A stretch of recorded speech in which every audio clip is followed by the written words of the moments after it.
Hello guys, जैसे श्रेयांश स्वागत करता हूं आप सभी का टेस्ट पेपर लाइव क्लासेस के अंदर। और good evening to all of you. अपन जो करने वाले हैं आज का टॉपिक वो है HIV। सबसे इंपॉर्टेंट टॉपिक होता है, बहुत सारे क्वेश्चंस बनते हैं, जितने भी कॉम्पिटिटिव एग्जाम्स हैं वहां पर सबसे ज़्यादा इंपॉर्टेंट टॉपिक यही पूछा जाता है। इसके अंदर अपन आज सब कुछ पढ़ लेंगे, जितना भी सब आपके लिए इंपॉर्टेंट है सारा का सारा टॉपिक यहाँ पे कवर करेंगे। ठीक है, good evening to all of you. Evening ही हो गया है यार ऑलमोस्ट। ठीक है, तो यहाँ पर शुरू करते हैं अपनी आज की क्लास रेट्रो वायरस। देखो, wait a minute. Retro virus अपन यहाँ पर इसका नाम जो है वो क्या है, रिट्रो वायरस। ठीक है, ह्यूमन इम्यूनो डेफिशिएंट वायरस। इसको दूसरा नाम क्या है, ह्यूमन इम्यूनो डेफिशिएंट। इम्यूनो मतलब जो आपका इम्यून सिस्टम है इसको वीक कर देगा, तो इम्यूनो डेफिशिएंट वायरस भी इसे बोलते हैं। हर एक चीज पे आपको ये ध्यान देना है कि कौन कौन से वर्ड कैसे कैसे काम आ रहे हैं। जो जो इंपॉर्टेंट है मैं आपको बताता चलूंगा। इसके अंदर क्या है ना, थ्योरेटिकल पोर्शन थोड़ा सा ज़्यादा है, उसको उसके अंदर से आपको इंपॉर्टेंट पॉइंट पकड़ने पड़ेंगे थोड़े से। यहाँ पर बात करते हैं रेट्रो वायरस। जो रेट्रो वायरस है उसका इंट्रोडक्शन क्या है। तो retrovirus these are the RNA virus. क्या है, RNA वायरस। तो आपको ये पता होना चाहिए ये क्या है, RNA वायरस है। That belongs to the family of a रेट्रोविरिडे।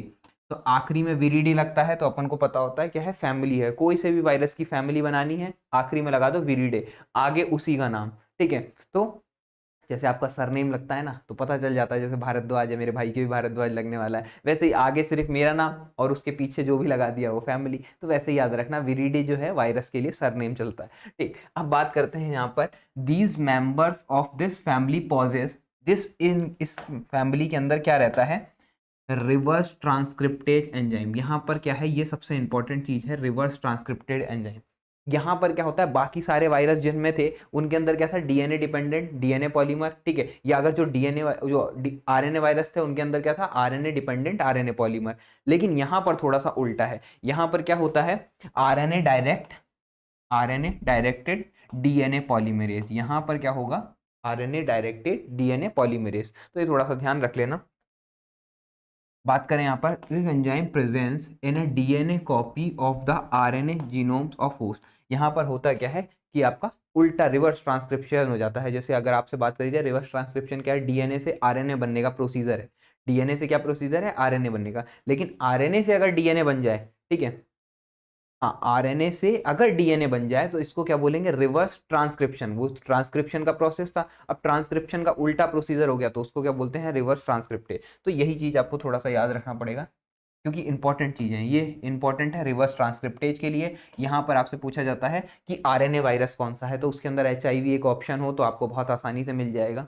यहाँ पर बात करी जाए, the presence of enzyme reverse transcriptase, जो एंजाइम प्रेजेंट है, it is the characteristic feature. और ये क्या है, इसका कैरेक्टरिस्टिक फीचर है। अगर आपसे कोई पूछे कैरेक्टरिस्टिक फीचर कौन सा है तो रिवर्स ट्रांसक्रिप्टेज। बहुत यूनिक फीचर हो गया ना, आरएनए से डीएनए बनना। बाकी पूरी बायोमोलिक्यूल मतलब जितना भी आपका बायोलॉजी चल रहा है सबके अंदर डीएनए से आरएनए बन रहा था, यहाँ पर उल्टा सेंस चल रहा है, तो वो थोड़ा सा यूनिक स्ट्रक्चर हो जाएगा, इसीलिए ये आपके लिए इंपॉर्टेंट है। बात करी जाए क्लासिफिकेशन की, कि क्लासिफिकेशन क्या है इन वायरसेस का, कि इसके अंदर क्लासिफिकेशन आपको इसलिए पता होना चाहिए कि आपका ये HIV-1 और HIV-2 कहाँ पर एग्जिस्ट कर रहा है, इसके लिए क्लासिफिकेशन आपको पता होना चाहिए। तो यहाँ पर बात करी जाए, the family of retroviridae is divided into a two sub family. दो सब फैमिली के अंदर इसको डिवाइड किया गया। ठीक है, यहां पर बात करी जाए ऑर्थो, ठीक है, विरिनेस और सुपरमा रेट्रोविरिनेस। ठीक है, तो ऑर्थो लिख लेता हूं यहां पर, ठीक है, और यहां पर लिख लेता हूं SU सुपरमा। ठीक है, तो ये दो फैमिलीज के अंदर इसको डिवाइड कर दिया गया। मतलब अगर आपसे बात करूं, रेट्रो RET रेट्रो, रेट्रो को दो फैमिली सब फैमिलीज हैं, ये सब फैमिलीज के अंदर इसको डिवाइड कर दिया गया। ऑर्थो रेट्रो वेरिने और सुपर सुप्रा रेट्रो वेरिने के अंदर इसको डिवाइड कर दिया गया। मोस्ट इंपॉर्टेंट एक साथ ही लिखा हुआ important retro virus, human immuno deficient virus HIV-1 और HIV-2 belongs to the genus of latin virus. ठीक है, तो इस ऑर्थो के अंदर क्या होता है, आपका आता है लैटिन वायरस। ठीक है, इस लैटिन वायरस के अंदर आपका आता है HIV-1 और HIV-2। तो आपको ये थोड़ा सा ध्यान होना चाहिए कि आपका ये क्लासिफिकेशन चल से कैसे रहा है। तो चार्ट बना के आराम से समझ में आ जाएगा कि ऑर्थो सुपरमा दो फैमिलीज थी, सब फैमिलीज रेट्रोवेरिडी आपकी फैमिली है, उसके अंदर इसके 2 अलग अलग भाई हैं, और उन भाइयों के अंदर जो सबसे खतरनाक चीज थी लैटिन वेरिड है, उनके 2 बच्चे हैं HIV1 और HIV2, जो कि सबसे खतरनाक है। तो इसको ऐसे करके याद रखना, अदरवाइज कोई क्वेश्चन पूछा नहीं जाएगा, लेकिन कभी भी अड़ जाए ऐसा क्वेश्चन तो आपको आराम से चलाना आ जाए कि ये फैमिली कैसे चल रही है। यहाँ से शुरू होता है आपका वायरस, एक तरीके से ह्यूमन डेफिशिएंट वायरस, जैसे रेट्रो वायरस तो क्या था, एक बड़ा नाम था। इसके अंदर अगर बात करी जाए ह्यूमन इम्यूनो डेफिशिएंट वायरस, अब आपको समझ में आ गया कि ये HIV टर्म कहाँ से आया। अभी जब शुरुआत किया था तब तो मैंने आपको बोल दिया कि HIV भाई सही नाम है, क्यों, क्योंकि उसी फैमिली के अंदर बिलोंग कर रहा है। तो अब आपको फैमिली का चार्ट तो समझ में आ गया कि ऑर्थो के अंदर लैटिन है, लैटिन के अंदर भी आपका क्या है, HIV1 और HIV2। HIV1 और HIV2 कोई अलग चीज नहीं है, सिर्फ 2 अलग अलग स्ट्रेन मिले थे। अगर आपको अमेरिका में मिला था तो उसको HIV1 बोल दिया था, साउथ अमेरिका के अंदर मिला तो उसको HIV2 बोल दिया, बस। बाकी कोई चीज में ज़्यादा चेंजेस आते नहीं हैं। यहाँ पर बात करी जाए मॉर्फोलॉजी की, जो कि मॉर्फोलॉजी आपके लिए इंपॉर्टेंट रहती है, पहले पढ़ लेते हैं, फिर आगे आपको इसके आगे है डायग्राम तो वो देख लेंगे। HIV is the spherical envelope virus, ठीक है, पहले एक बार डायग्राम देख ही लो आप, उसके बाद अपन मॉर्फोलॉजी पढ़ेंगे, ठीक है। देखो ये क्या है, इसके अंदर लिपिड मेम्ब्रेन, सारे नाम शायद आपको दिखाई नहीं दे रहे होंगे, मैं लिख देता हूँ एक बार, क्योंकि ये डायग्राम बहुत जूम कर दिए जाते हैं इसलिए आपको ये क्लियर दिखाई नहीं देते हैं। लिपिड मेम्ब्रेन, ये है आपकी लिपिड मेम्ब्रेन, ये है आपका मैट्रिक्स, यहाँ पर REVERS रिवर्स ट्रांसक्रिप्टेज लिखा है, ठीक है। यहाँ पर लिखा हुआ है GP41, GP ग्लाइकोप्रोटीन 120, RNA, और यहाँ पर लिखा हुआ है कैप्सिड। अब आप लोग थोड़ा सा अच्छे से समझ पाएंगे इस डायग्राम को, ठीक है। यहाँ पर क्या था भाई, आपका सबसे ऊपर से शुरुआत करते हैं। सबसे ऊपर क्या है, एनवलप है, सबसे ऊपर क्या है, एनवलप है, एनवलप। और ये एनवलप क्या कर रहा है, इस एनवलप के ऊपर अगर आप देखेंगे तो जीपी, ये एनवलप है, देखो अगर इस चीज को जूम करके बनाऊं मैं इधर, अगर मैं बना रहा होता तो यहाँ पर तो आपका कुछ एक ऐसा स्ट्रक्चर नजर आएगा आपको, और इस स्ट्रक्चर के ऊपर आपको ऐसे नॉब नजर आएगा, ठीक है। तो जो स्ट्रक्चर के ऊपर नॉब नजर आ रहा है वो है आपका GP120, और ये है आपका GP41। तो आपको ये जो स्ट्रक्चर, जो डंडी लाइक का स्ट्रक्चर दिखाई दे रहा है वो आपका GP41 है, और जो ऊपर फ्लावर लाइक स्ट्रक्चर नजर आ रहा है वो आपका GP120 है। काफी बार अगर एग्जाम में जैसे क्वेश्चन नहीं आता, लेकिन वाइवा के अंदर आपका जो डायग्रामेटिक स्ट्रक्चर में अगर पूछा जाता है ना, जैसे वाइवा के अंदर हम लोगों को क्या मॉडल्स होते थे कॉलेज के अंदर, तो उस कॉलेज के मॉडल्स के अंदर काफी बार पूछ लिया जाता था GP120 कौन सा है, तो उसके रेस्पेक्ट में आपको ये पता होना चाहिए। और इन केस अगर आप डायग्राम्स वगैरह बेस क्वेश्चन आता है तो भी आपको ये चीजें पता होना चाहिए। बीच में इसके बाद क्या आता है, लिपिड मेम्ब्रेन, यहाँ पर क्या है, लिपिड मेम्ब्रेन, तो लिपिड से ये पूरा का पूरा, ठीक है।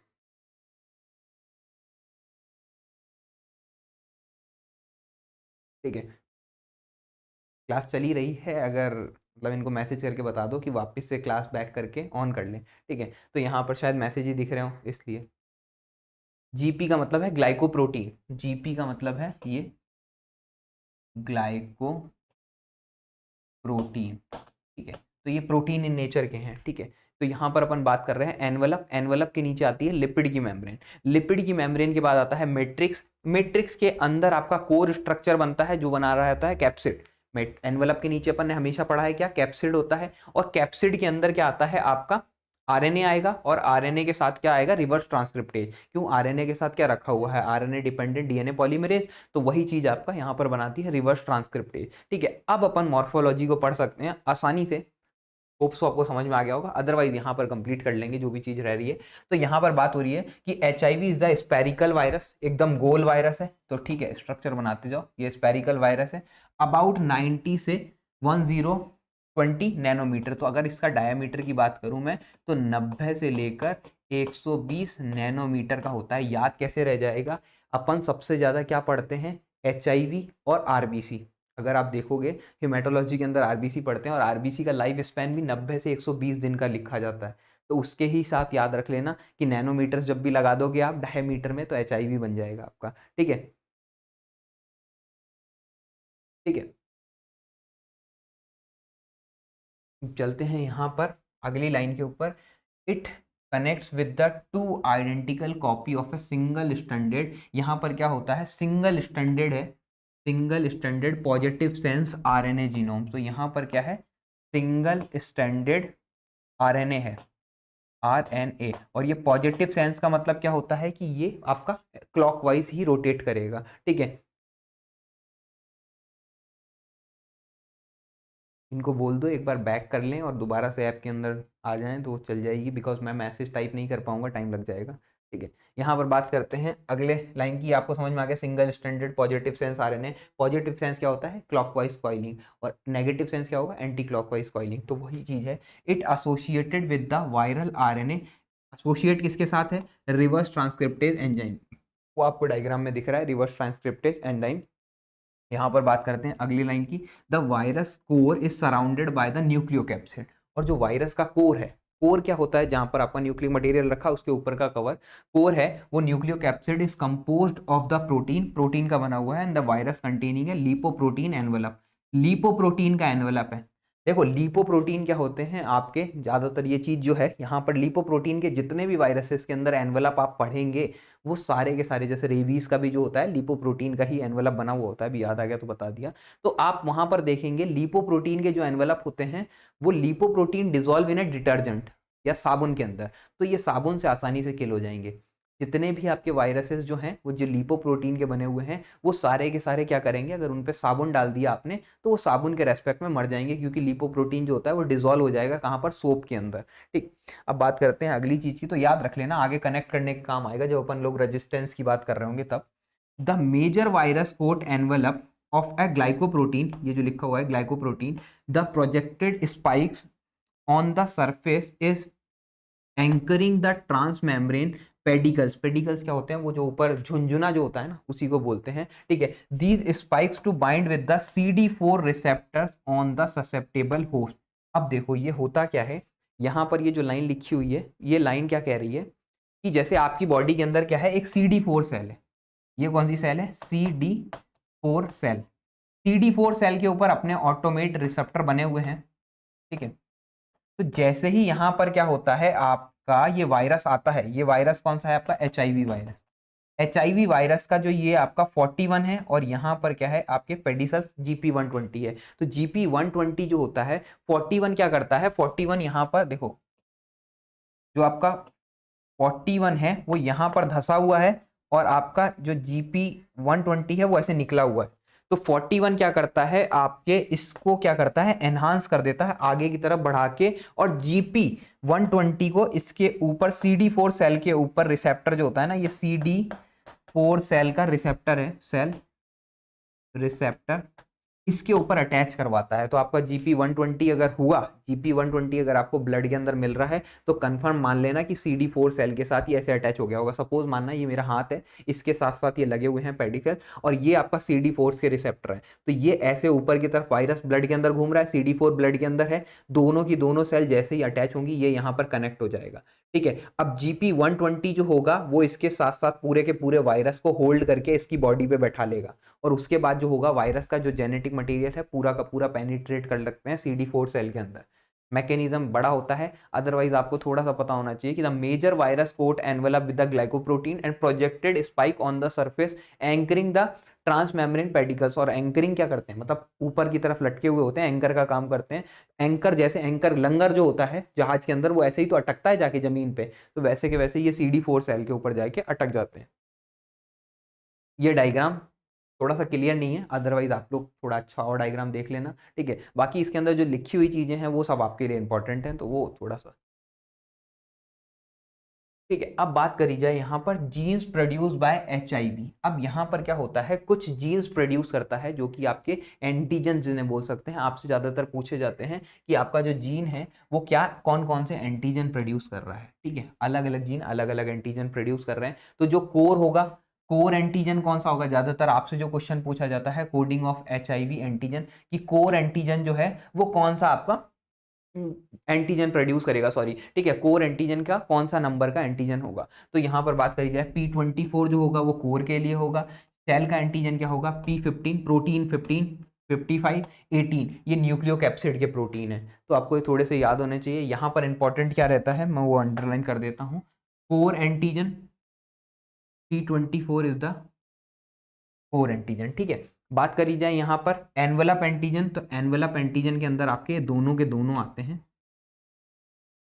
ठीक है। और ये पूछे जाने वाले सवालों में से, फेवरेट सवालों में से एक है। रिवर्स ट्रांसक्रिप्टेज एंटीजन के अंदर आपका ज्यादातर ऑप्शन के अंदर मैंने 31 देखा है, बाकी 51, 64 भी याद रखना, रिवर्स ट्रांसक्रिप्टेज एंटीजन। बाकी सिर्फ एक ही ऑप्शन ज्यादातर लिखा हुआ मिलता है, P31। ध्यान रखना बाकी ऑप्शन भी पूछ ले, बिकॉज मैंने तो एक ही क्वेश्चन देखा, अब लोग अदरवाइज कोई नया क्वेश्चन मिल जाए तो उसके हिसाब से मिल जाएगा। रिवर्स ट्रांसक्रिप्टेज एंटीजन, ठीक है। तो ये एंटीजन आपको पता होने चाहिए। यहाँ पर जीन की बात करूँ तो गैग, एन और पोल, ये तीनों अलग ही नाम दिए हैं साइंटिस्ट ने, अब आपको यही पकड़ के चलने पड़ेंगे, गैग, एन, पोल, ठीक है। गैग एन पोल, तो इसके अंदर गैग के अंदर क्या आता है, कोर आता है, शेल आता है। कोर को आप याद कर लो P24 है।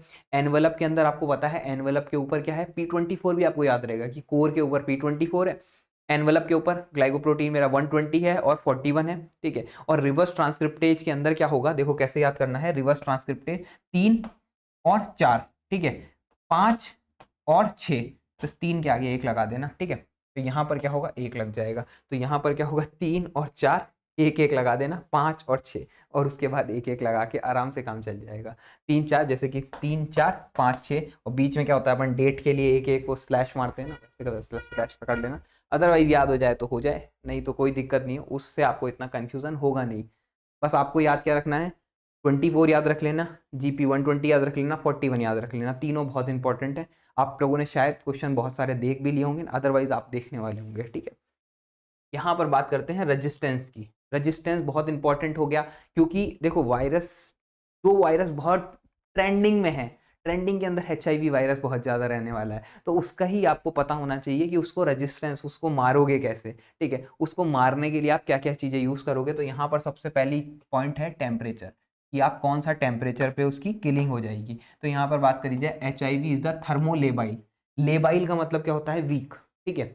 तो यहाँ पर बात करी जाए, लेबाइल थर्मोलेबाइल है, is inactivate at the 56 degree Celsius 30 minutes के लिए and seconds in 100 degree Celsius. मतलब आपने 100 डिग्री सेल्सियस पे कोई चीज़ को सेकेंड्स के लिए भी ले गए तो वहाँ पर HIV जो होगा खत्म हो जाएगा, ठीक है। लेकिन ये यहाँ से थोड़ा इंपॉर्टेंट है, एट रूम टेम्परेचर कुछ हफ्तों तक जिंदा रहता है, ठीक है, सेवरल डेज या आपका वीक्स तक, मतलब 1 वीक जो होता है वो आपका जिंदा रह सकता है, ठीक है। क्या कोरोना, क्या कोरोना भी आपका कैसा, कोरोना भी आपका बहुत अलग वायरस है, मैं क्या पूछना है, ठीक है। यहाँ पर बात हो रही है आपसे टेम्परेचर की, तो टेम्परेचर के लिए आपको ये वर्ड याद रह जाएगा, आप आसानी से कर पाओगे। थर्मोलेबाइल आपका जब भी ये वर्ड यूज करते हो ना, तो आपको पता होता है कि इनएक्टिवेट एट 56 डिग्री सेल्सियस, कितना, इनएक्टिवेट एट 56 डिग्री सेल्सियस, और टेम्परेचर जो टाइम के हिसाब से होता है, तो 56 डिग्री सेल्सियस को अपन हमेशा 20 से 30 मिनट के लिए ऑन रखते हैं, तो आपका वहां पर ही इनएक्टिवेट हो जाता है। और अगर आप 100 डिग्री सेल्सियस पे ले गए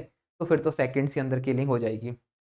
रूम टेम्परेचर पे अगर कोई HIV का सैंपल पड़ा हुआ है तो वो कुछ दिनों के लिए जिंदा रहेगा, मतलब 1 से 2 वीक के लिए आपका जिंदा रह सकता है, ठीक है। बात करी जाए यहाँ पर सेकंड पॉइंट की, डिसइंफेक्टेंट।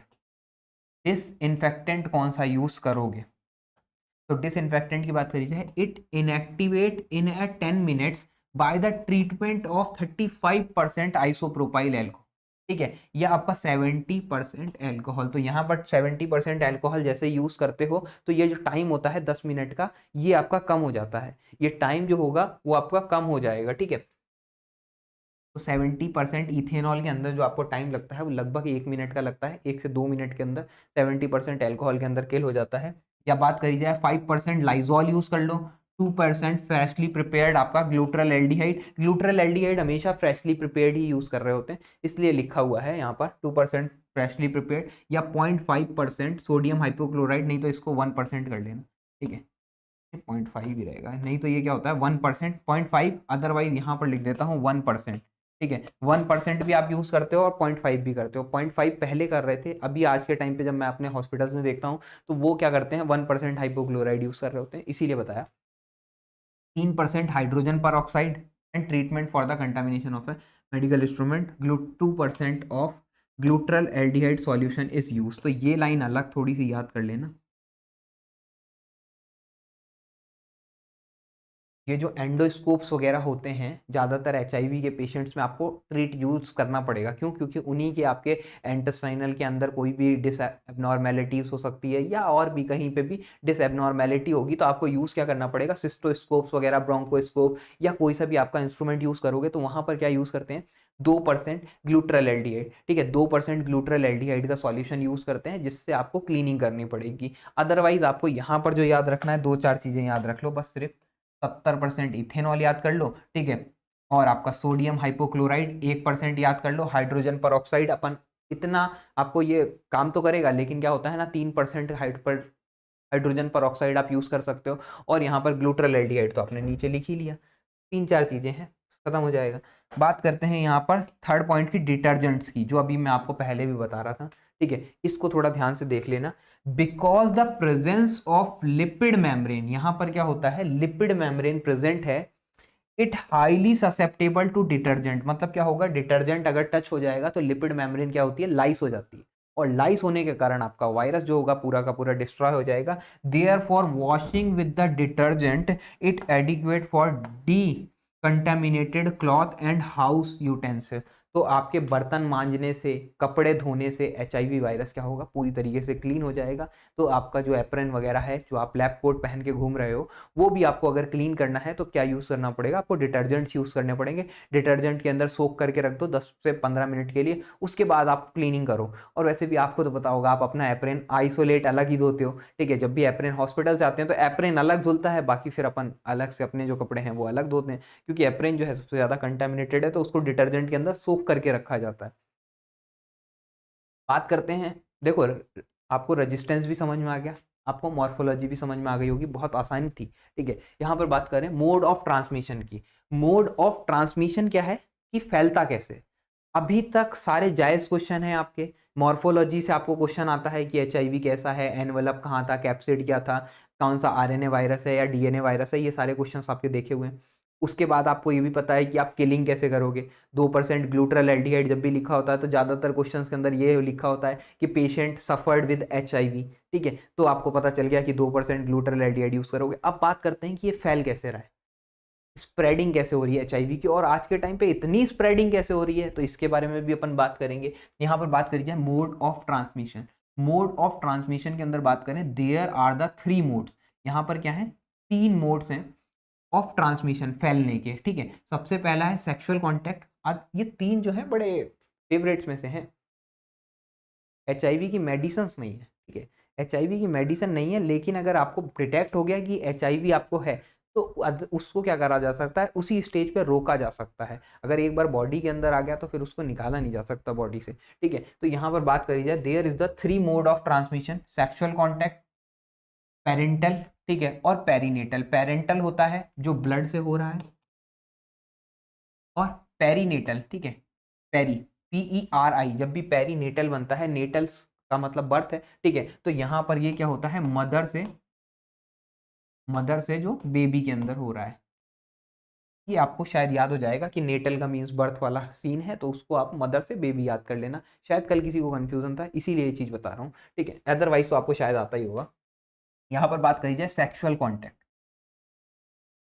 सेक्सुअल कॉन्टैक्ट से जो रेशो होता है ना फैलने का, वो कम होता है एचआईवी का, ठीक है। अभी आगे अपन रेशो की भी बात करेंगे, जहाँ से क्वेश्चन आता है ना, वो भी पूरा का पूरा चार्ट रेडी है, तो वो भी आपको दिखाऊंगा आज, ठीक है। यहाँ पर बात करी जाए sexual contact, this is the most important mode of transmission. Most important mode क्यों है, क्योंकि आज के टाइम पे जो सेक्सुअल कॉन्टैक्ट्स हैं वो थोड़े ज़्यादा बढ़ चुके हैं, ठीक है। तो यहाँ पर बात करी जाए, the most important mode of transmission, the sexual transmission occur amongst the homosexual, ठीक है। यहाँ पर बात हो रही है, देखो सबसे पहली चीज कि सेक्स हो रहा है, ठीक है, अपोजिट जेंडर में हो रहा है, तो आपका एचआईवी फैलने का चांसेस कम है, ठीक है। लड़का और लड़की के बीच में सेक्स हो रहा है तो एचआईवी फैलने के चांसेस कम है, ठीक है। कुछ आपके पॉइंट्स परसेंट के इसके अंदर आते हैं, मतलब कि 1% से लेकर 10% तक चांसेस रहते हैं। 10% तो बहुत ज़्यादा बोल रहा हूँ, ठीक है। लेकिन अगर होमोसेक्सुअल है, एनल सेक्स हो रहा है, यहाँ पर लिखा हुआ है होमोसेक्सुअल, ठीक है। होमोसेक्सुअल मतलब क्या हो रहा है, कि लड़का और लड़के के अंदर सेक्स हो रहा है, ठीक है। तो यहाँ पर क्या होता है, आपका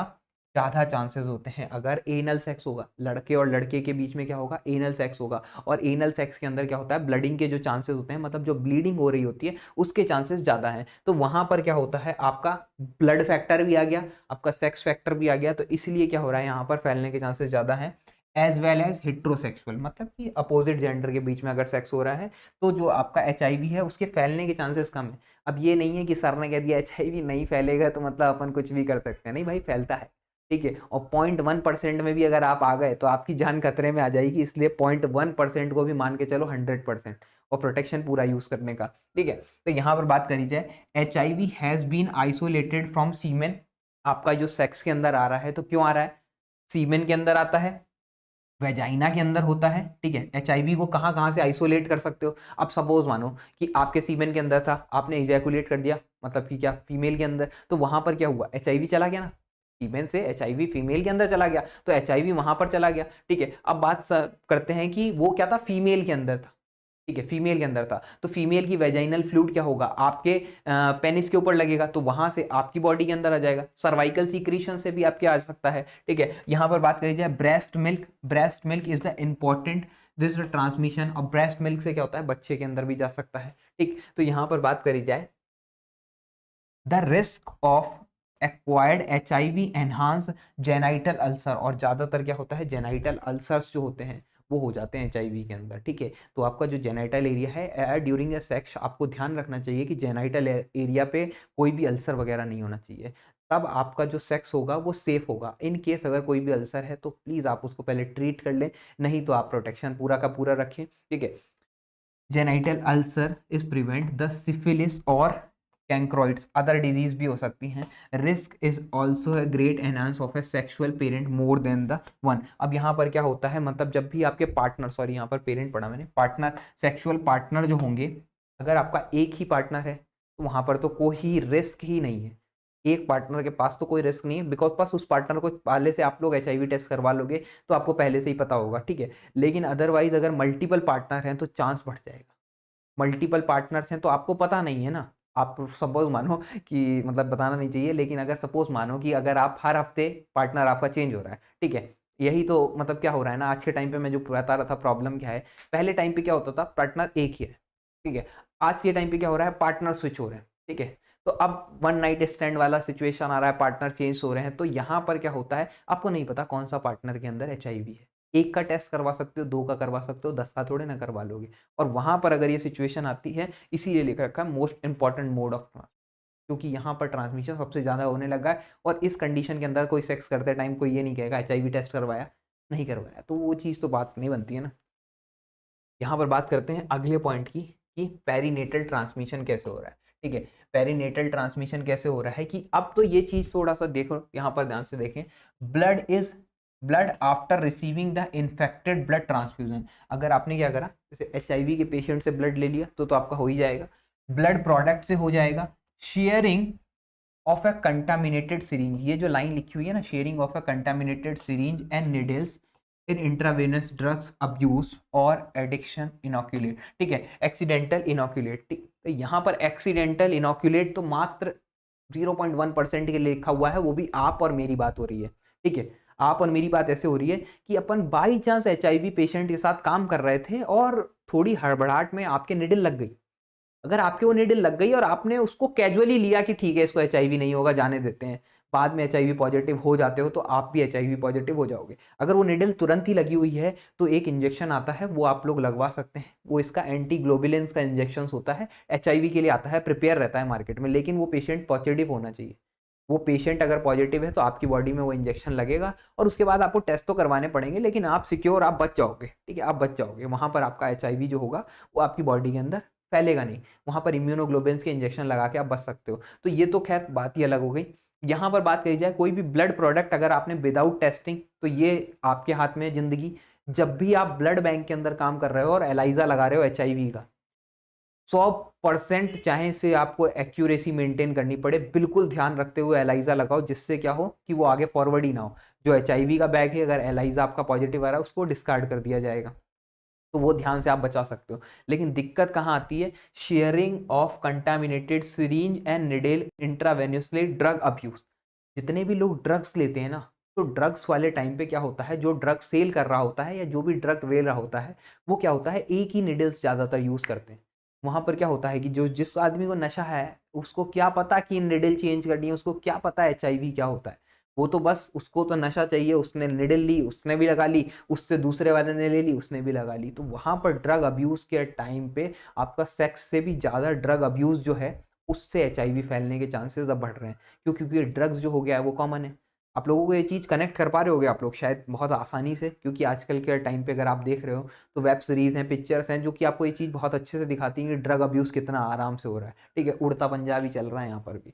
बात करी जाए यहाँ पर पेरीनेटल ट्रांसमिशन, तो यहाँ पर तो क्या हुआ, आप सपोज मान लो कि मदर जो है वो इन्फेक्टेड है, तो बच्चा इन्फेक्टेड हो ही जाएगा। ठीक है, the infection may be transmitted from the unaffected to infected mother to her child either the transplacentally या पेरीनेटल। अब आपका क्या हो सकता है, ट्रांसप्लेसेंटा मतलब प्लेसेंटा के थ्रू भी ये ट्रांसफर हो सकता है, और आपको पता है जेनाइटल सीक्रीशन है, वहां पर भी अगर बच्चा आएगा तो वेजाइना सही, तो वहां पर भी उसको एचआईवी का कंटामिनेशन हो सकता है, बिकॉज जो ओरल फ्लूइड्स होता है वो मिक्स हो जाता है उस टाइम पे। और अदरवाइज अगर उसको तब भी नहीं हो रहा है तो क्या होगा, वो ब्रेस्ट मिल्क पी रहा होगा और उससे उसे एचआईवी हो जाएगा। तो वो सारी चीजें आप लोग आसानी से कनेक्ट कर पाओगे, थोड़ा सा फील लेके पढ़ते रहोगे, आराम से सब कुछ समझ में आ जाएगा, आराम से सब कुछ समझ में आएगा, और क्वेश्चन भी आपको आराम से कर पाओगे। ठीक है, फोर्थ पॉइंट आगे देखेंगे। ठीक है, इसमें फोर्थ और फिफ्थ पॉइंट भी हैं, आगे लिखे हुए हैं। यहाँ पर बात करते हैं सेक्सुअल इंटरकोर्स और वेजाइनल। तो यहाँ पर जो लिखा हुआ है, रिस्क 0.1% से लेकर 1% का रिस्क है। ठीक है, एनल सेक्स के अंदर ये रिस्क बढ़ जाता है। एनल सेक्स के अंदर जो आपका ट्रांसफ्यूजन ब्लड ट्रांसफ्यूजन का रिस्क है, उसको भी इसमें ऐड कर दिया जाता है। तो ये लगभग आपका 90% के अब निकल जाता है। तो होमोसेक्सुअल जो पार्टनर्स होंगे वहां पर ये रिस्क ज़्यादा रहेगा। थोड़ा सा चीज़ों को ध्यान रखना। यहाँ पर बात करी जाए transfusion of a blood and blood product, अगर ब्लड प्रोडक्ट आपने ट्रांसफ्यूज कर दिए तो मोर देन 90% चांस है एचआईवी पेशेंट का ब्लड किसी और में डाल दो, बचने के चांसेस ही नहीं है। वो 10% भी ऐसा हुआ कि कोई फिल्टर्स वगैरह आ गए जिसके कारण वो ब्लड पूरा गया ही नहीं, तो वहां पर बच सकता है, अदरवाइज बचने के कोई चांसेस नहीं है। Tissue and organ donation, tissue और ऑर्गन डोनेशन के अंदर भी आपके 50 से 90% चांसेस होते हैं कि एचआईवी सामने वाले पर्सन के अंदर हो जाएगा। ठीक है, आगे देखते हैं अपन। जो आपका टाइप 4 है, ठीक है, इसके अंदर क्या हो रहा है, इंजेक्शंस के रिस्क। इंजेक्शंस जो आप ले रहे थे, और भी बहुत सारी चीजें हैं, इंजेक्शन। ठीक है, injection unstained syringe needles, sharing of contaminated syringe and needles by during drug abuse and needle stick other accidentally और healthy person। तो यहाँ पर तो needle stick तो अगर हो गई है तो उसके अंदर क्या रहता है, 1% चांस रहता है कि आपको एचआईवी हो जाएगा। क्यों? क्योंकि यहाँ पर क्या होता है, जो एचआईवी है वो आपके ब्लड के अंदर टच हुआ है, उसके बाद अगर वो वहां पर निडल पे ब्लड हुआ ही नहीं, ठीक है, तो एक्साइटेड है शुभम, अभी बताता हूँ। ठीक है, यहाँ पर बात करी जाए, जब भी निडल आपके लगती है तो निडल लगने के बाद उस निडल पे ब्लड था कि नहीं था वो भी देखना होता है, इसलिए आपके जो चांसेस रहते हैं 1% रहते हैं। मदर से बेबी में भी चांसेस आपके जो रहते हैं वो 30% रहते हैं। तो थोड़ा सा ध्यान रख लेना कि मदर से बेबी में 30% चांसेस हैं। सबसे ज़्यादा कहाँ है आपका, ब्लड प्रोडक्ट के अंदर। उसके बाद क्या है आपका, ऑर्गन ट्रांसप्लांट के अंदर। उसके बाद क्या है आपका, मदर से बेबी के अंदर। उसके बाद सेक्स एक्टिविटी और आपका जो निडल है। लेकिन क्या है कि आज के टाइम पे सेक्स एक्टिविटी और निडल एक्टिविटी इतनी ज़्यादा चल रही है, तो वहाँ पर इतना ज़्यादा जब सब कंटेमिनेशन हो रखा है, तो वो सबसे ज़्यादा चांसेस हैं कि वहाँ पर तो एचआईवी ऐसे भर भर के फैल रहा है। और जबकि जैसे मदर से बच्चे के अंदर की बात करी जाए, तो जिन भी फीमेल्स को एचआईवी होता है, उनको ज़्यादातर ये सलाह दी जाती है कि आप कंसीव ही मत करो बेबी, क्योंकि फिर बेचारा बच्चा मरेगा। इससे अच्छा है कि आप कंसीव मत करो। तो यहाँ पर तो ये प्रॉब्लम शॉर्ट हो गई। ऑर्गन ट्रांसप्लांट और आपका ब्लड प्रोडक्ट, दोनों ऐसी चीजें हैं जहां पर आप लोग बैठे हो, और आप और मेरे जैसे लोग हैं, तो आप लोग भी ध्यान से काम कर रहे हो, मैं भी ध्यान से काम करूंगा, तो जब ये काम कर रहे होंगे अपन, तो वो उस चीज को फैलने ही नहीं देंगे। ऑर्गन ट्रांसप्लांट होता है, सारे टेस्ट होते हैं, आप करके दोगे, आपकी जिम्मेदारी है, आप इसको बचाओगे। दूसरी बात करते हैं कि जितने भी ब्लड प्रोडक्ट होंगे सारे आप करके दे रहे होगे, एचआईवी वगैरह, तो वहां पर बचा लोगे। ठीक है, ठीक है, नहीं नहीं, अभी मैं बता रहा हूँ, शुभम का आंसर बिल्कुल दूंगा। उमा शंकर कह रहे हैं किससे एचआईवी नहीं होता है, और शुभम का आंसर था सर किससे एचआईवी ट्रांसफर होता है क्या। देखो सर, ऐसा है कि किस से एचआईवी होता है, तो किस करने से आपका एचआईवी नहीं होगा। ठीक है, और अपन लिप किस की बात कर रहे हैं, अपन छोटी मोटी बात कर नहीं रहे हैं। ठीक है, तो लेकिन अगर आपके ओरल के अंदर कोई भी अल्सर है, मुंह के अंदर कोई भी अल्सर है, और वहां से फ्लूइड रिलीज हो रहा है, आपके जैसे बाई चांस मुंह कटा हुआ है या आपके मुंह के अंदर कोई अल्सर है, ठीक है, तो उसके अगर फ्लूइड टच होता है तो ब्लड फ्लूइड आपका ट्रांसफर हो रहा है, ठीक है। आप तो डीप पैशनेट किस कर रहे होगे, आप तो ऐसा थोड़े ना है कि किस किया और चले गए। तो जो भी अगर डीप पैशनेट किस हो रहा है ना, और अगर मुंह के अंदर अल्सर है किसी भी पार्टनर के और वो HIV पॉजिटिव है, तो फिर आपको HIV हो सकता है। तो प्लीज़ बी, मतलब ये आपकी जिम्मेदारी है कि आप कितना अच्छे से ध्यान रखते हैं, ठीक है। होप सो मैंने अच्छे से समझा दिया है, अब समझ में आ गया होगा भाई ट्रांसफ़र कैसे हो रहा है। तो तुम लोग सब संभल के रहने का, क्योंकि भाग-दौड़ भरी ज़िंदगी, कुछ ज़्यादा तेज़ी से दुनिया चल रही है। तो उस चीज़ को थोड़ा-सा ध्यान रखते हुए चलो ना। और आप तो इतने पढ़े-लिखे आदमी हो, अगर आप ये गलती कर गए, तो फिर बिना पढ़ा-लिखा आदमी तो वो गलती करेगा ही, जायज़ है, ठीक है। तो ये सारी चीज़ें पता होना चाहिए, और जितनी चीज़ें आपको पता हैं, उन चीज़ों को अवेयर करो। क्योंकि आपकी जो सराउंडिंग के दोस्त हैं, शायद उनको ये चीज़ ना पता हो जो मैंने आपको बताई है, ठीक है। तो उनको भी ये चीज़ बताओ, कि जिससे कि क्या हो कि आपका एजुकेशन सिस्टम जो है वो डेवलप रहे। इस चीज़ के लिए तो डेवलप रहे ही कम से कम कि HIV ना हो, बिकॉज़ किसी को भी HIV होता है तो सराउंडिंग बहुत अफ़ेक्ट होती है। वो आदमी कितनों को प्रसाद दे दे, वो आदमी कितनों को ब्लड टच करवा दे या कुछ भी कर दे, तो वहाँ पर भी खतरा रहता है। दूसरी चीज़ कि आपका कैसे भी यार वो आदमी बेचारा जो मरेगा तो उसकी जो मौत होगी वो बड़ी बेकार होती है। तो वो दोनों चीज़ों से बच के रहना चाहिए, तो HIV कम से कम फैले। अपना काम भी यही है कि आपका जैसे अगर आप नर्सिंग वगैरह को देखोगे तो वो लोग तो बहुत अवेयर प्लान्स चलाते हैं। पैरामेडिकल क्यों पीछे रहे? वो भी ध्यान रखिए इस चीज़ का। यहाँ पर बात करते हैं पैथोजेनिसिटी की। पैथोजेनिसिटी क्या होता है कि HIV वायरस आपका फैल कैसे रहा है, ठीक है? जो फैल रहा है वो बॉडी के अंदर, मतलब आपके पैथोजन कैसे कॉज़ कर रहा है। आप सपोज़ मानो कि ब्लड के थ्रू मेरे, जैसे सपोज़ मान लेना आप पॉजिटिव करवाते हैं पेशेंट को। मैं वही ड्रग ले रहा हूँ, बहुत बड़ा चरसी आदमी हूँ, ठीक है? ठीक है, ऐसे मेडिसिन अपन लोग पढ़ते नहीं हैं, लेकिन मेडिसिन इसकी होती भी नहीं है, बस इसको सिर्फ रोकने के लिए होती है, जो CD4 सेल्स को आपका कंट्रोल रखे बॉडी के अंदर। दोनों के रिसेप्टर्स को तोड़ा जाता है, GP120 का रिसेप्टर और CD4 के रिसेप्टर्स को गायब कर दिया जाता है, जिसके कारण HIV जो है वो ज़्यादा डोमिनेंटली CD4 को तोड़ नहीं पाता। यही चीज़ अभी सिखा दूंगा कि आप इसकी मेडिसिन बना भी सकते हो। आप लोग शायद अगर कभी पढ़ जाओ या आपके दोस्त हो मेडिसिन साइंस के, उनको ये चीज़ बता दो तो वो शायद कोई एक नई मेडिसिन बना दे। हो क्या रहा है यहाँ पर, ये जो पैथोजेनिसिटी है कि मेरे ब्लड के अंदर, सपोज मानना मेरे ब्लड के अंदर क्या हुआ, HIV वायरस आ गया। अब ये HIV वायरस अगर मेरे ब्लड के अंदर आ गया तो ये मेरे ब्लड के अंदर से मेरी बॉडी को कैसे इन्फेक्ट करेगा। तो ये क्या करता है, आपके ब्लड के अंदर जाएगा, ब्लड के अंदर जाने के बाद क्या करेगा, अपना जो RNA है वो RNA को DNA के अंदर कन्वर्ट करना शुरू कर देगा। और DNA लाइटिक साइकिल होती है, दो साइकिल चलती है, लाइटिक और लाइसोजेनिक। लाइटिक साइकिल के अंदर तो मल्टीप्लाई होता है, लाइसोजेनिक साइकिल के अंदर वो स्टेगनेंट फेज के अंदर आ जाता है। तो अपन ज़्यादातर लाइटिक साइकिल्स पढ़ रहे होते हैं। मल्टीप्लाई हो रहा है आपका, जैसे ही वो जो मल्टीप्लाई हो गया तो मल्टीप्लाई होने के बाद बॉडी के अंदर घूमना शुरू करेगा, CD4 सेल के साथ बाइंड कर जाएगा, और CD4 सेल के क्या करेगा, छोटे छोटे टुकड़े कर देगा। जो CD4 सेल का काम क्या है, ये सबको पता होना चाहिए। CD4 सेल का काम क्या है, CD4 सेल का काम है बॉडी को प्रोटेक्शन प्रोवाइड करना, कि मेरी बॉडी के अंदर कोई भी पैथोजन आएगा तो CD4 सेल उसको मारेगा। अब इसने क्या करा, जो आपका पैथोजन मार रहा था उसी को मार दिया। तो जब CD4 सेल आपकी खत्म हो गई, ठीक है, CD4 सेल का नंबर आ जाता है लगभग 200 के आसपास। तो CD4 सेल काउंट करोगे ना तो अप्रॉक्स काउंटिंग रह जाएगी 200 के आसपास। तो वो बॉडी को प्रोटेक्ट नहीं कर पा रहे। जब बॉडी को प्रोटेक्ट नहीं कर पा रहे तो क्या हो रहा है, अपॉर्चुनिटिक इन्फेक्शन, कि किसी ने भी छींक दिया मैं बीमार हो गया, किसी ने भी कुछ को, किसी को कफिंग हो गई तो मेरे को भी कफिंग हो गई, मैं बाहर गया बारिश में भीग गया तो बीमार हो गया। तो ये सारे के सारे सिम्टम्स आते हैं, ठीक है। Attack on A T lymphocyte, तो T लिम्फोसाइट के ऊपर ये रिसेप्टर है CD4 सेल का भैया, ठीक है, इसीलिए T लिम्फोसाइट की बात हो रही है।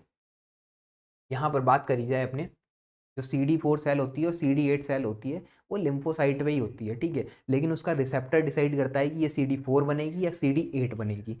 अब इस चीज़ को समझो, यहाँ पर लाइन से लिखा हुआ है लेकिन थोड़ा सा ब्रेक करने की कोशिश करना, आसान से समझा दूंगा आपको, ठीक है। यहाँ पर बात कर दी जाए पैथोजेनिसिटी की, after the entry into the blood stream. Entry हो गई किसकी, HIV वायरस की एंट्री हुई है भाई, ठीक है। HIV come into the contact with the suitable host cell. अब ये क्या करेगा, सुटेबल होस्ट सेल के साथ अंदर आएगा, ठीक है। Participate with the CD4 cell, और ज्यादातर आप इसको कौन सी सेल मिलेगी, CD4 सेल मिलेगी, क्यों, इसकी फेवरेट सेल है। रिसेप्टर जो है GP120 CD4 के साथ आके जुड़ेगा, ठीक है। Once this cell RNA is transcribed by the reverse transcriptase enzyme into a DNA, ठीक है। और यहाँ पर क्या होगा, जो RNA होगा वो ट्रांसक्राइब्ड होगा, RNA जो करेगा वो क्या करेगा, रिवर्स ट्रांसक्रिप्शन से DNA वायरस बनाएगा। और इस जब आपका क्या बनेगा, RNA से जब DNA वायरस बनता है, ठीक है, मतलब RNA से जो DNA बन रहा है, बॉडी के अंदर जितने भी अपनी सेल्स है ना, आरएनए के अंदर, ये वायरस क्या कर रहा है, आरएनए से क्या कर रहा है, डीएनए बना रहा है, जबकि डीएनए से आरएनए बनना था, लेकिन उल्टा हो रहा है। तो उल्टा होने के चक्कर में अपन इसको क्या बोल देते हैं, प्रो वायरस, कि भाई ये चीज तो प्रो है, तो इसको बोल दिया प्रो वायरस। ठीक है, अब आगे से समझो। The pro virus is integrated into the genomes of the infected cell and causing the latent infection and long sorry, ठीक है, यहां पर बात हो रही है कि प्रो वायरस जो होता है, प्रो वायरस की इच्छा पर डिपेंड करता है कि genomes is infected causing cell on a latent infection, the long and variable incubation period of HIV infection because of latency। अब यहां पर ये प्रो वायरस होता है ना, जो ये प्रो वायरस डिसाइड करेगा कि इसको अटैक कब करना है बाकी सारी सेल्स के ऊपर। अभी ये बॉडी के अंदर आ गया, बॉडी के अंदर आने के बाद CD4 के साथ इसने अपने जीनोम को कन्वर्ट करके रख लिया। अब CD4 सेल के अंदर ये कोई एक्टिविटी अगर नहीं करेगा तो यहाँ पर क्या होगा, द प्रो जो आपका प्रो वायरस है ये किसके अंदर चला गया, लेटेंट इन्फेक्शन के अंदर। ये टर्म इंपॉर्टेंट है यहाँ पर, लेटेंट इन्फेक्शन, ये लिखा हुआ, ठीक है। लेटेंट इन्फेक्शन, लेटेंट इन्फेक्शन क्या है कि जैसे आपको बॉडी के अंदर वायरस आ गया लेकिन आपको कोई सिम्टम्स ही नहीं आ रहे, तो आपको पता ही नहीं है HIV वायरस होगा, तो वही चीज है कि ये डिसाइड कौन कर रहा है, ये प्रो वायरस डिसाइड कर रहा है। ठीक है, यहाँ पर बात करी जाए for the time to time, जब आपका टाइम टू टाइम मतलब उसके बाद जब इसका मन होगा कि चलो अब मल्टीप्लाई करते हैं अच्छे से, तो ये क्या करेगा, लाइटिक इन्फेक्शन शो करेगा। अभी जो मैं आपको बताया था ना लाइटिक साइकिल, तो लाइटिक साइकिल क्या होता है, जहां पर वायरस आपका तेजी से मल्टीप्लाई होगा। Lytic cycle is initiate and release the progeny of virions on a infected host cell, और ये यहां से क्या करेगा, अपनी खूब सारी प्रोजेनीज रिलीज करेगा। लाइटिक साइकिल के अंदर मल्टीप्लाई होगा और मल्टीप्लाई होने के बाद ये क्या करेगा, खूब सारी प्रोजेनीज को बॉडी के अंदर रिलीज कर देगा।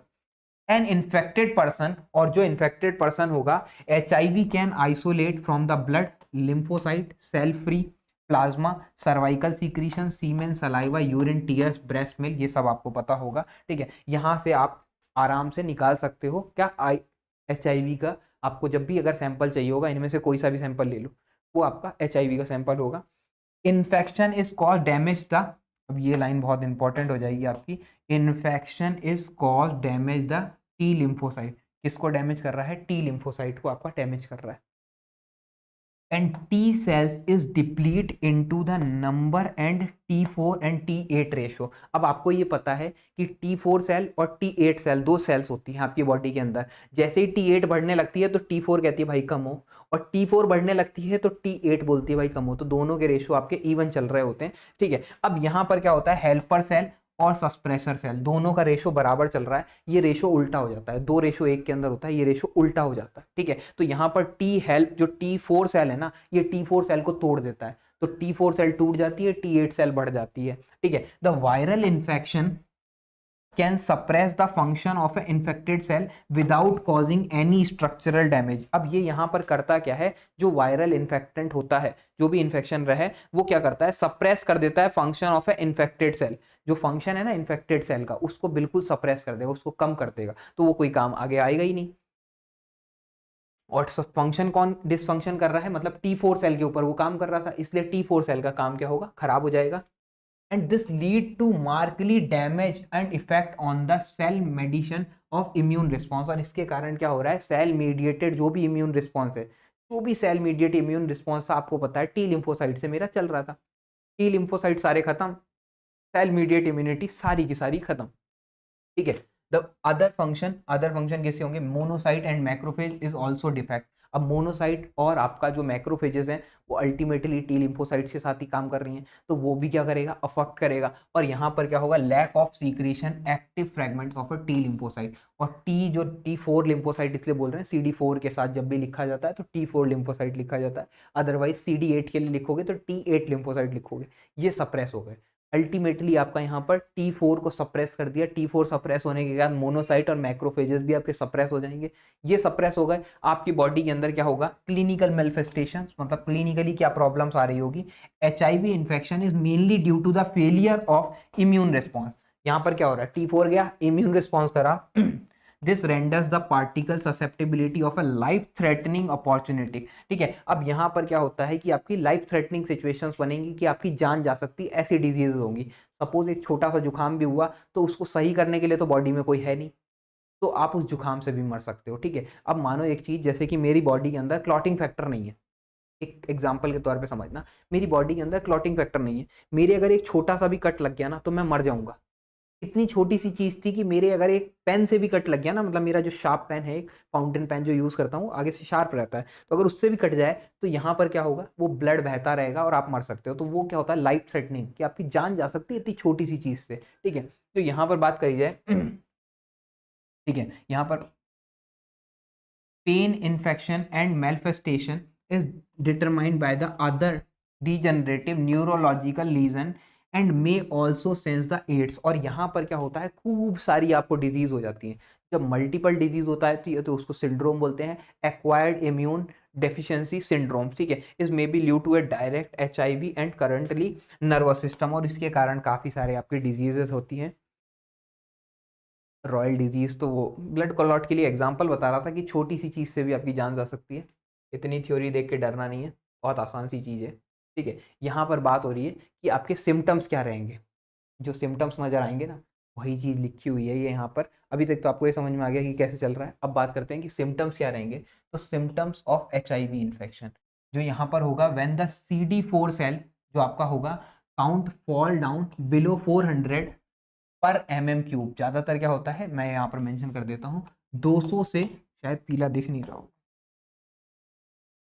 200 से 400 पर MM क्यूब के अंदर अगर आपका CD4 सेल आ रहा है, मतलब टी लिम्फोसाइट जो आपको दिख रहा है CD4 सेल के साथ, वो आपका क्या होगा, कम हो जाएगा, ठीक है। तो यहाँ पर ये आपका कितना फॉल डाउन हो गया, नॉर्मल वैल्यूज जो होती है वो आपकी होती है 800 से 1200 MM क्यूब, ठीक है, नॉर्मल वैल्यू इतनी है। और आपका जब ये कम होगा तो 200 से 400 के आसपास आ जाएगा। एंड द पेशेंट में be develop symptoms like fever, fever हो जाएगा, डायरिया हो जाएगा, वेट लॉस होगा, ठीक है, वेट लॉस एक साथ ही है, नाइट स्वेटिंग होगी एंड अपॉर्चुनिटिक इन्फेक्शन, बहुत सारे अपॉर्चुनिटिक इन्फेक्शन होंगे, ठीक है। यहाँ पर बात करी जाए, during this phase some patient develop the illness is known as AIDS and relate the complex. अब यहाँ पर क्या होता है, एड्स होगा या आपका AIDS related complex, AIDS related complex को ARC बोलते हैं, ठीक है। तो यहाँ पर कंडीशन क्या बन रही है कि बहुत सारी डिजीजेस होती जा रही हैं, थोड़ा जल्दी जल्दी समझ लेना, बाकी चीज़ आसान ही है, सब कुछ वही आपके चल रहा है, ठीक है। When the CD4 cell fall below 200, ठीक है, स्लैश पर mm, ये स्लैश है, पर mm, there the tried increase the markedly in their irreversible breakdown of a immune defence. अगर आपकी ये 200 से भी नीचे आ गई ना, 400 थी तब तक तो आपका HIV सस्टेन था, अगर ये 200 से भी नीचे आ गई तो आपकी बॉडी के अंदर और बहुत सारी प्रॉब्लम आएंगी which irreversible breakdown of a immune defence mechanism. तो मतलब आपकी डिजीज कोई सी भी हो गई ना तो उसको सही करना बहुत मुश्किल हो जाएगा। It define as AIDS, most of the patient with HIV disease die with the other infection than HIV। तो HIV human immuno deficient virus जो है वो तो कोई मार ही नहीं रहा, उसके अलावा बहुत सारे वायरसेस ऐसे होंगे, बहुत सारे बैक्टीरिया ऐसे होंगे जो आपकी बॉडी के अंदर ही थे अभी तक, जो आपके सगे बन के घूम रहे थे, वही आपको मार देंगे, ठीक है। वही चीज़ यहाँ पर हो रही है। Example opportunistic infection and malignancy, table आगे की साइड में है, AIDS the end stage of HIV। और ये सारी मैलिग्नेंसी क्या होती है,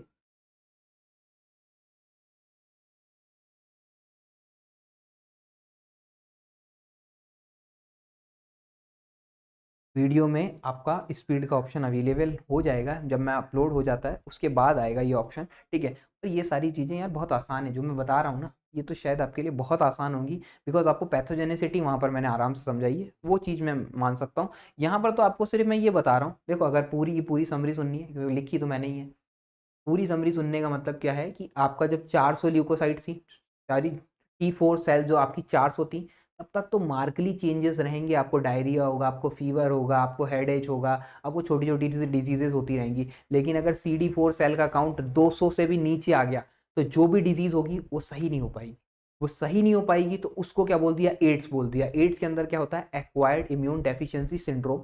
एक्वायर्ड आपके पास आया है, इम्यूनो डेफिशिएंट, कोई भी इम्यून डेफिशिएंसी आपको थी तो वो चीज़ आपके पास आ गई और वो डिजीज आपके लिए हो गई है, ठीक है। तो यहाँ पर बात करी जा रही है, ये सारा चीज़ें वही थी। अब एक्वायर्ड इम्यून डेफिशिएंसी आपकी कौन सी है, तो वो भी मैं आगे आपको बताऊंगा।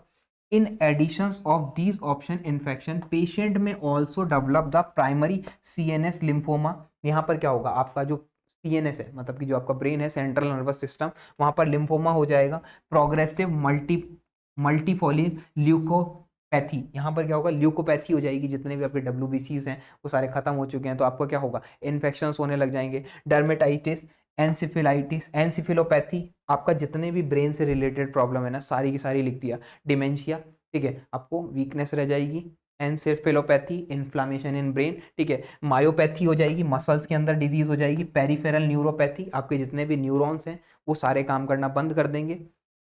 एंड मोटर डिस्टर्बेंस में develop the patient with HIV infection. और मोटर डिस्टर्बेंस क्या होता है कि आपको ये हाथ जब उठाना है तो आप उठा नहीं पा रहे हो, क्यों? क्योंकि मस्कुलर पैथी हो चुकी है, मसल्स के अंदर इतना इन्फ्लामेशन हो चुका है अदर बैक्टीरियाज के कारण, जिसके कारण आप ये सारी चीजें कर नहीं पाओगे। ये टेबल जो है वो अपन आगे देख रहे हैं।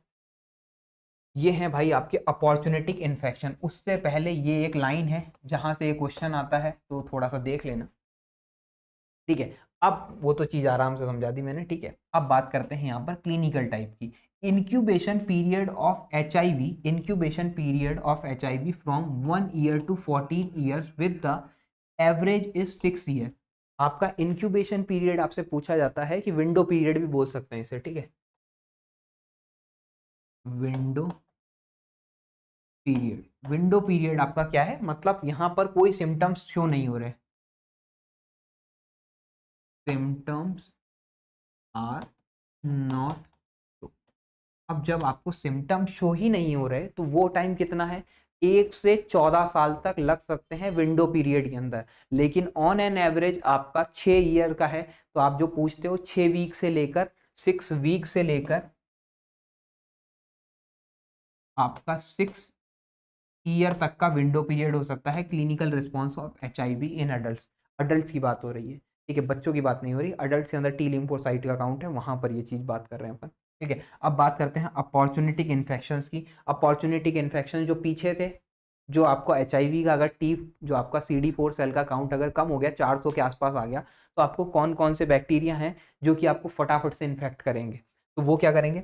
बैक्टीरिया की बात करूं तो बैक्टीरिया के अंदर MTB है ना, MTB का कॉम्प्लेक्स, साल्मोनेला, यहाँ पर MTB लिख देता हूँ, और सेकंड जो है वो आपका साल्मोनेला, याद कर लेना,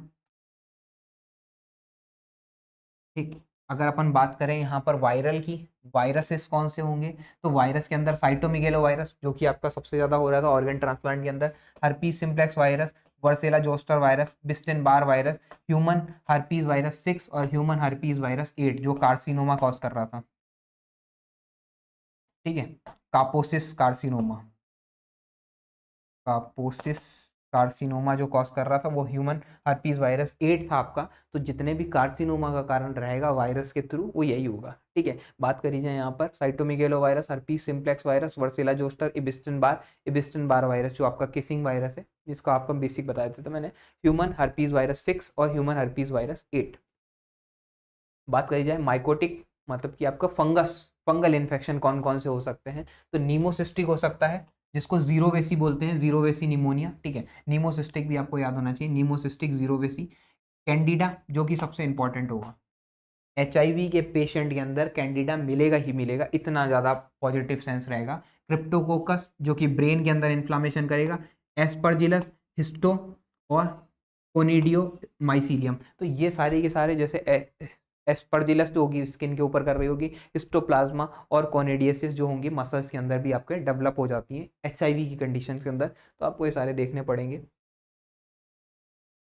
पैरासाइट की बात करें तो पैरासाइट के अंदर आपका आता है टॉक्सोप्लाज्मा गोंडी। टॉक्सोप्लाज्मा गोंडी जो है आपका पैरासाइट, जो कि कैट्स के अंदर रहता है, कैट्स के अंदर रहता है ज़्यादातर, कैट्स और अपने ह्यूमन के अंदर वो साइकिल चलती है। अदरवाइज अगर बात करी जाए HIV पेशेंट, तो ये फटाफट से हो जाता है, इसीलिए ये यहाँ पर लिखा हुआ है। अब बात करते हैं लेबोरेटरी डायग्नोसिस, क्योंकि आपके रेस्पेक्ट में सबसे इंपॉर्टेंट टॉपिक रहा। जितना भी आप लोग काम करोगे, सारा आप HIV के लिए जो काम करोगे, जितना अभी तक मैंने बताया, ये सब आपके लिए नहीं था, लेकिन आपसे पूछा जाता है तो मैंने बताना था मेरे को। लेकिन आपके लिए जो काम है वो ये है कि आप HIV को डायग्नोस कैसे करो। पेशेंट है एक, उसके आप डायग्नोस कैसे करोगे कि इसको HIV है कि नहीं है, आप ही तो हो ना, तो वो आप बताओगे कैसे होगा। तो यहाँ पर लेबोरेटरी डायग्नोसिस की बात करें, laboratory diagnosis of HIV infection, specific test for HIV test और इम्यूनोडेफिशिएंसी। मतलब क्या हो रहा है यहाँ पर, स्पेसिफिक टेस्ट है किसके लिए, इम्यूनोडेफिशिएंट के लिए, कि बिल्कुल स्पेसिफिक टेस्ट है कि ये अगर पॉजिटिव आ गया तो मेरा पता कंफर्म बता दूंगा मैं कि यार HIV पॉजिटिव है। तो स्पेसिफिक टेस्ट के अंदर क्या क्या आता है, specific test of HIV infection, antigen detection, यहाँ पर क्या कर लो एंटीजन डिटेक्शन, जिसके अंदर P24 डिटेक्ट कर रहे होगे। P24 कहाँ पर है, कोर के ऊपर, कोर के ऊपर P24 है, तो P24 आप डिटेक्ट कर लो, ठीक है। और GP120 भी करोगे, लेकिन कोर के ऊपर P24 मिल गया, मतलब कंफर्म हो गया।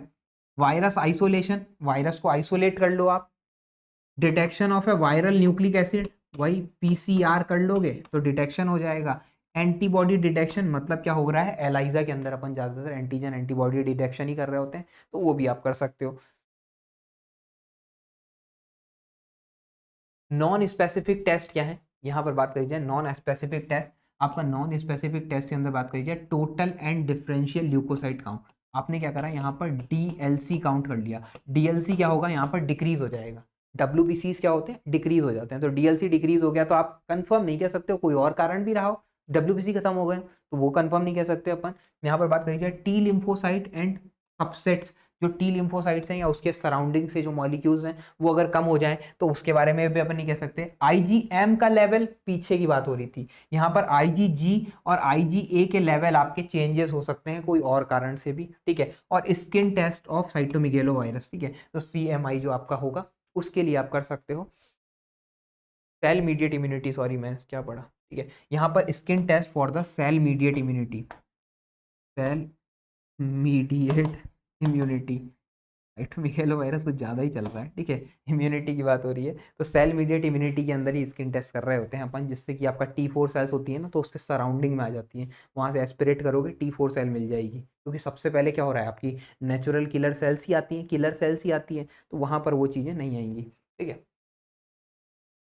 बात करी जाए अपॉर्चुनिटिक इन्फेक्शंस के लिए, आप ये थर्ड पॉइंट लिखा हुआ है, test for opportunistic infection and tumour, ठीक है। फिर ये यहाँ से तो आपका नया पॉइंट ही शुरू है कि जो आपके स्पेसिफिक टेस्ट हैं उनके बारे में अपन बात कर रहे हैं, कि जो आपके अपॉर्चुनिटिक इन्फेक्शंस हुए हैं उनके टेस्ट आप करते रहो, जिससे आपको पता चल जाएगा कि शायद HIV हो सकता है, क्योंकि जैसे मैंने बताया आपको कैंडिडा भी हो जाएगा, ट्यूबरक्लोसिस भी हो जाएगा, ठीक है। तो ये अगर पॉजिटिव आ रहे हैं तो आप कह सकते हो शायद HIV होगा।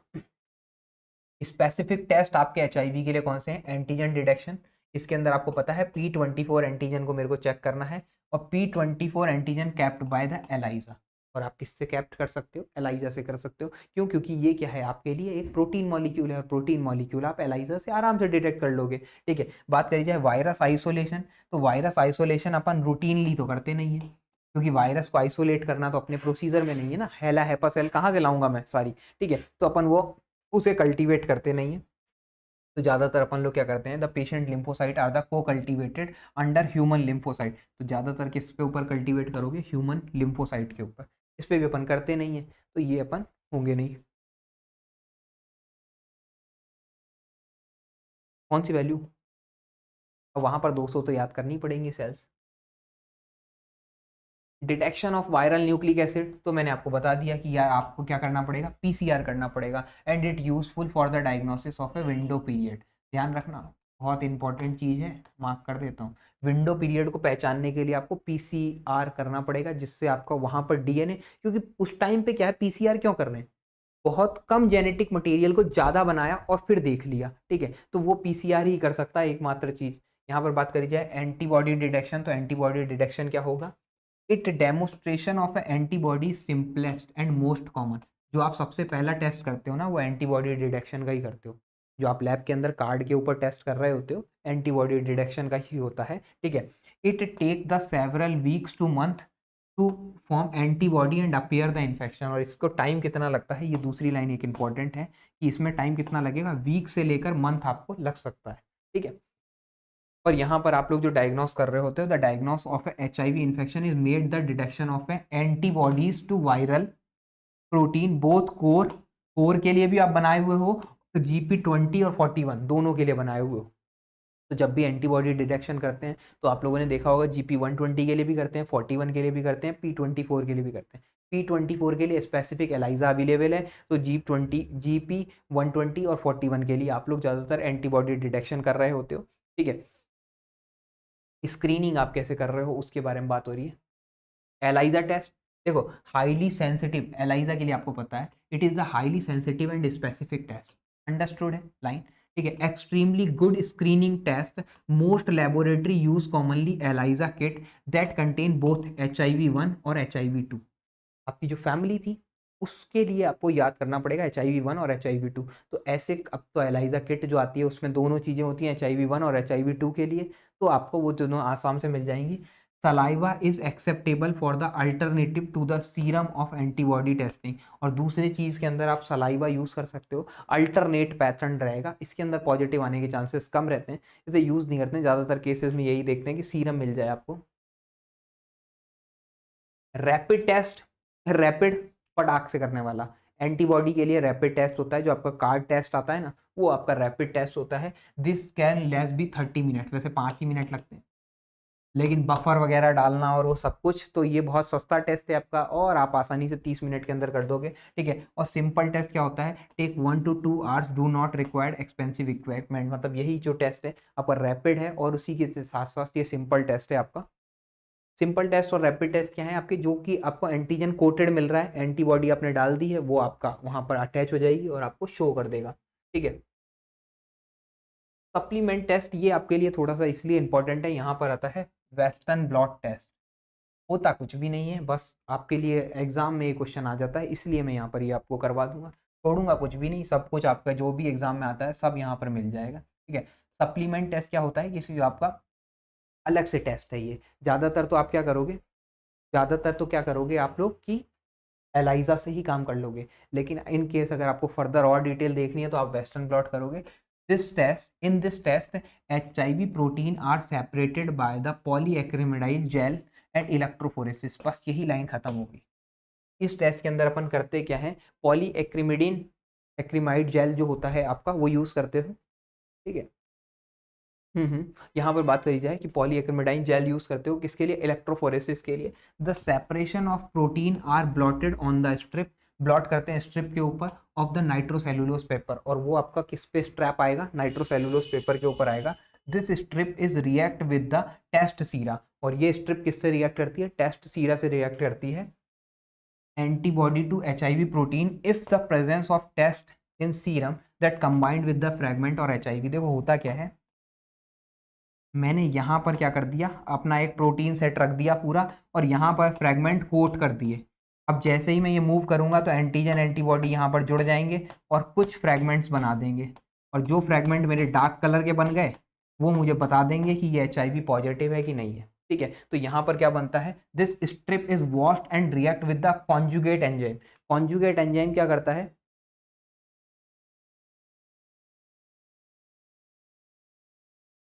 ठीक है। एक मिनट अभी देख रहा हूँ रावण है ना, पहले ये समझा दूँ, जाएगा तो है नहीं, कोई ज़्यादा कमेंट वमेंट मत करना, ये गायब ना हो जाए, फिर पढ़ के बताता हूँ, ठीक है। यहाँ पर अपन बात कर रहे थे कि मैंने ये कोटिंग करी, इसके बाद क्या डाला, एंजाइम कॉन्जुगेट। एंजाइम कॉन्जुगेट क्या करेगा, इसको कलर प्रोड्यूस करेगा। एंजाइम कॉन्जुगेट का काम क्या होता है, कलर प्रोड्यूस करने का। This is the suitable and edit the product of A colour band, और ये सूटेबल तरीका है जिससे क्या हो, आपके कलर बैंड में कलर प्रोड्यूस हो जाए, ठीक है। यहाँ पर बात करी जाए, the position of a colour band on the strip is indicate the fragment of antigen with the antibody have react. और यहाँ पर क्या होता है, जो फ्रैगमेंट्स बनते हैं आपको पता है, आपका पॉजिटिव सेंस का आप एक सामने रख लो और जो आपका नया रिजल्ट आया उसको देख लो, तो उसके अंदर दोनों के रिएजेंट के बैंड अगर सामने सामने बन रहे हैं तो पॉजिटिव है, अदरवाइज आपका क्या होगा, नेगेटिव होगा, ठीक है। The positive reaction with the protein is represent the 3 genes, वहां पर आपके वही 3 जीन्स आएंगे, गैग पॉल एन, ठीक है। यहाँ पर इस कॉन्क्लूज एविडेंस ऑफ HIV, और ये क्या करेंगे, HIV का एविडेंस देते हैं, मतलब जो पट्टी पे बन रहा है आपका वो HIV का एविडेंस देगा।